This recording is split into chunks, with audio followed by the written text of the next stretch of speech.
Hello everyone, welcome to this video. I am Monica Rachel from Madras Christian College. I'm currently pursuing my bachelor's in English language and literature. In this video, we're doing something a bit exciting. So in this video, I will be heading over to Alliance Française, a French institution, and I'll be interviewing a representative from this institution on intercultural communication, the French language, culture, and so on. Alliance Française is a global organization founded in 1883. They teach the language for all levels, and not only that, they also conduct cultural events like workshops. So it's not just a language learning institution, but a place that also teaches French culture. Please introduce yourself. So my name is Surya. I'm the course coordinator of Alliance Office of Madras. I also teach French part-time. So I'm also a teacher come course coordinator. Thank you for making time amidst your busy schedule. So I have a few questions for you on intercultural communication. To start with, I would like to ask you about the method of teaching here in Alliance Française. So I've heard that there's a method of teaching entirely in French. So while this might help students in the long run, some non-native speakers, especially older students, might feel um, uncomfortable or so how do you guys manage this challenge? Okay, learning a language, yes, of course, people from the previous generation, they might be more comfortable with the traditional method. But regardless of age, whether they are people from the Gen Z, millennials, alphas, or even people from the 70s or 80s, learning a language, it needs a bit of an immersive technique. Like for instance, how we learnt our mother tongue. We learnt our mother tongue not through the help of another language, but through immersive method. We kind of like, for instance, for the A1 level, we use a lot of gestures. We break words. We speak in broken French. We use a lot of gestures, which makes the learner to understand the language with gestures, with the meaning. Of course, if when there are like abstract words, we use English in order to make them understand the meaning of the abstract word. If not, we use gesture. It is the traditional method. So that after we let the students know that it will be difficult at first to understand, but when time goes, they kind of like they get catch of it. So regardless of the generation, when we can't like abide to the traditional method, but we follow the immersive method because it works. Now, moving on to the next question. In your opinion, what role does language play in effective intercultural communication? Any language, right? Yeah. Right now in the era of globalization and everything, so since we are making trade, we are communicating with people from other language. Language is not just about language per se. When you communicate, even the meanings it changes. For instance, just to give you an example, in English we say enjoy your vacation. It means enjoy. But in French they say profitez bien vos vacances, which means make use the best time of your vacation. So even when the meaning changes. So when you learn a language, you not only learn the language but also the cultural significance between them, which helps speakers from the target, from the base language to the native speaker. It kind of like builds a bond. It makes them understand the culture. Okay. Now, coming to gestures, do you think there are any gestures in French that would cause misunderstanding the Indian context? If any, could you like elaborate on that? Indian context for I mean, just to, I mean, the thing that comes to the top of my head is we do the head nod. We do the typical head nod, which is a no. For instance, in French, it's just oui or no. Yeah. We do kind of like a head nod, which signifies us a lot of yes. So that's the basic cultural context. And also the other thing is we count as 1, 2, 3, 4, 5, but in French they count as 1, 2, 3, 4, 5. So that's a thing that, More about gestures.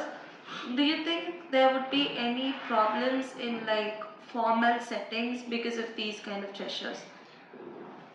Mm, just to give you another example, formal setting.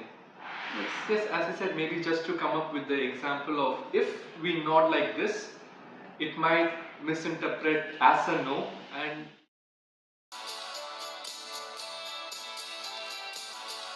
I would like to ask a bit about the education system.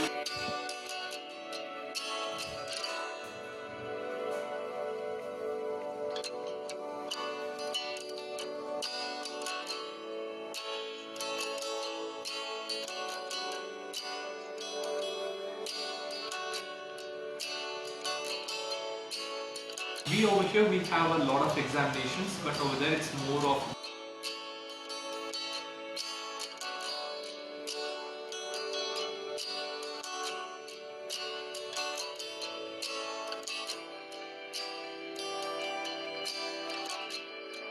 Thank you, sir. Now, moving to the cultural part of it, do you think students face a culture shock? Do they face a culture shock if an Indian were to travel there, or would a student face culture shock if a French person were to come to India?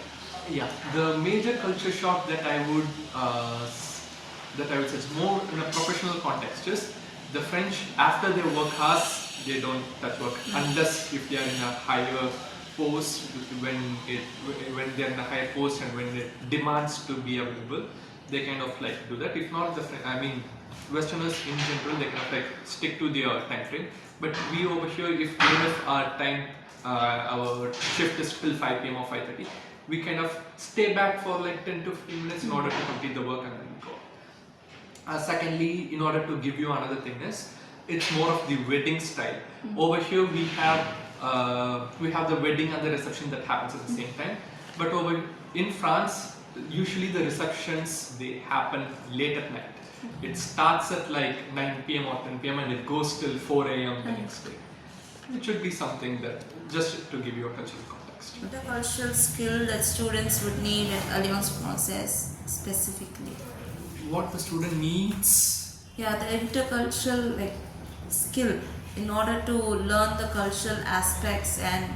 No, I mean they can come with open canvas and they just have to I mean, of course, for instance, when we say about France or Paris, it's about a beret, a baguette, Tour Eiffel, wine. So this is the. Of course, they'll be having prejudices and stereotypes. But it's okay, it's about unlearning and learning, and we kind of like ask students to have an open mind. So the students they need to have a prior intercultural knowledge in order to learn a foreign language. They can have prejudices which we can take, and they can come with an open canvas or an open mind with which we can fill with a lot of cultural aspects. Now I'd like to revert back to the language part. Could I please know your mother tongue? My mother tongue is Tamil.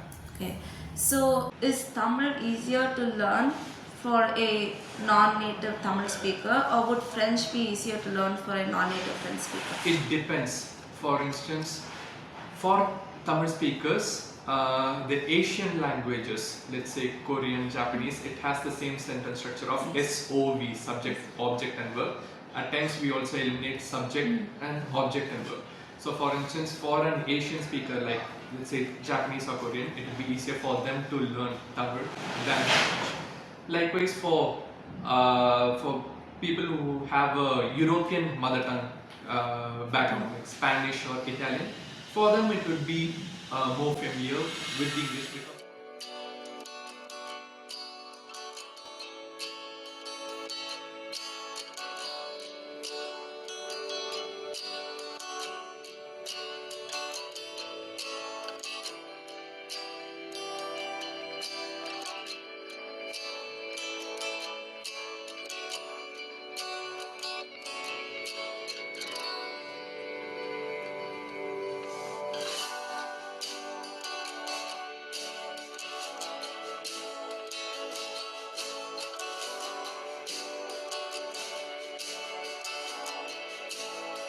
religion, a mix of culture and even food. So I'd ask them to be like to be open about it. to have an open mind in order to accept everything. Yeah. Would there be something specific you would mention about Chennai or Madras rather than India as a whole? Chennai, of course, it has a rich history. I'd ask them to go visit a lot of traditional places, not just the modern part, but the traditional places like the um like Triplicane or Northern Madras or anything to find out to explore the history of Madras. Yes. Okay, so that's it for the interview. Thank you for your Thank you. time and your answers as well. Thank you.